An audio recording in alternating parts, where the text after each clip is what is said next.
If you're new to the channel, guys, do not forget to hit that like and subscribe button if you enjoyed the video, because I do appreciate it. Steven Espinoza, the Showtime chairman, or, head boss, he recently came out and he said that if, boxing fans knew how much Deontay Wilder was receiving for joining Showtime, that they would be less critical, right? They would be less critical. They wouldn't be, complaining and moaning and bitching and about the fact that Deontay Wilder chose not to take the DAZN deal. But here's the thing.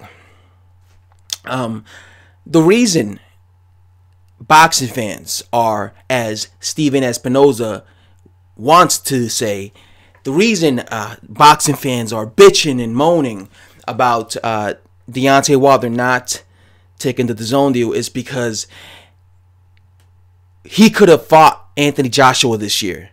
And that's a fight that boxing fans want to see, Steven Espinoza. He could have fought Anthony Joshua this year, right? Had he signed that deal, he would have fought Dominic Breazeale, then he would have fought Anthony Joshua, right? That's the reason boxing fans are bitching and moaning, because they wanted to see this fight this year.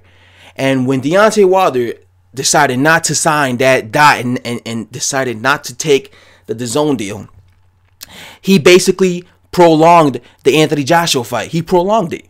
Because even if, let's say, the fight happens a year and a half from now, it could have happened this year. We wouldn't have to wait to the year 2020. We wouldn't have to wait to like September 2020, right? We wouldn't have to wait another 15, 16 months. We could have had it in like 5 months, right? So this is why boxing fans are bitching and moaning, right? Boxing fans don't care that Deontay Wilder, to be all honest with you, boxing fans really don't care about how much Deontay Wilder would be making for Showtime.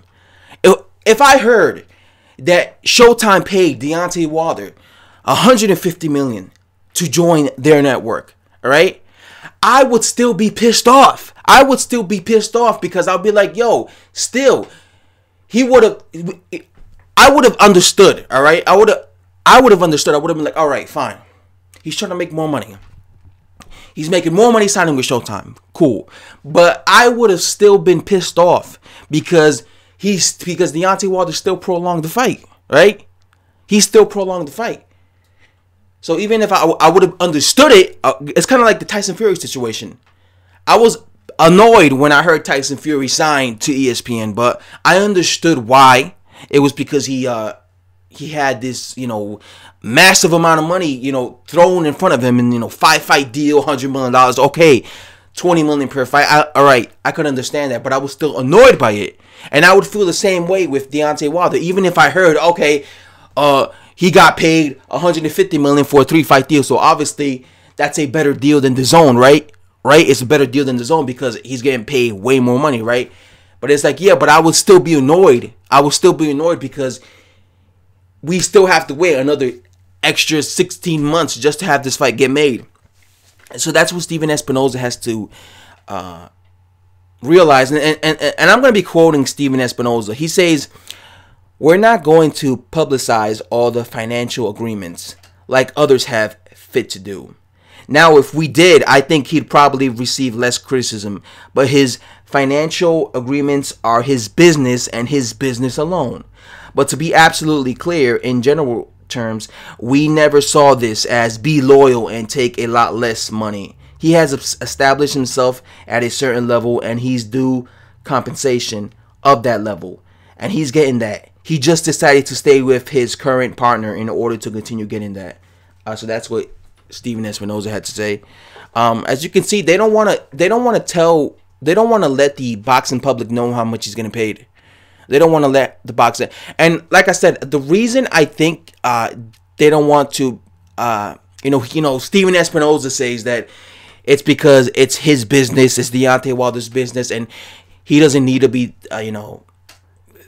telling people how much he's getting paid. Fair enough. Okay, cool. But I think the real reason they don't want to let the boxing world know how much he's getting paid is just because Showtime is not paying him as much as DAZN was going to pay him.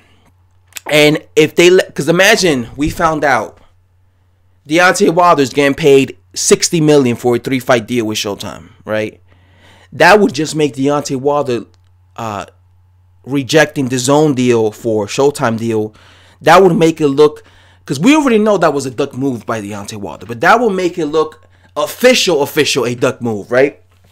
That would make Deontay Wilder look really bad, because it's like, wait a minute, you turn down a 3-fight, $100 million deal that could have had Anthony Joshua be your next opponent after Dominic Breazeale for a 3-fight Showtime deal worth $60 million. You could have had $120 million, but you chose $60 million for Showtime. That doesn't make any sense. That doesn't. Why would any boxer choose less money? You could have made more money. Why would he do that? And don't tell me it's because, oh, it's loyalty. He doesn't want to, because Deontay Wilder, right? That would just make Deontay Wilder look bad, and you would know that that's a blatant duck. Because why would you pick less money for another network to join to be with another network rather than for the DAZN, right? The only explanation would be because he didn't want to fight Anthony Joshua next. And Deontay Wilder has this thing where he says, he doesn't want to be signed. He doesn't want to be because he says that these other fighters, right, like Tyson Fury, Anthony Joshua, excuse me, they're all bounded. They're all bounded. They need to, because when they sign that contract for that DAZN deal or for that ESPN deal, they're obligated to fight there. They're bounded, but who gives a fuck? Most fighters are bounded, as Deontay Wilder says. Most fighters, guess what? They sign a contract to fight a certain amount of fights on the network but they're still able to get paid, and they're still able to fight the guys that they want to fight, right? When it comes to Deontay Wilder, he claims that, he wants to be free and all this, but he doesn't make his own decisions. You get what I'm saying? He lets other people in his team control his career, make the decisions for him, make him less money. He lets his team fuck up his money, basically. Okay? He has this idea that if he just keeps defending his belt, he just keeps winning, eventually they're going to build him up even more. I guess that's what they're going to do. 40 fights into his career, they're trying to still build him up even more just to make him a bigger name, just so when they finally decide to make the Joshua fight, they try to demand even more money, I guess, At least that's the only thing I'm thinking of. Anyway, guys, so I have to say thanks for watching, and I'm out, guys. I hope you guys liked the video.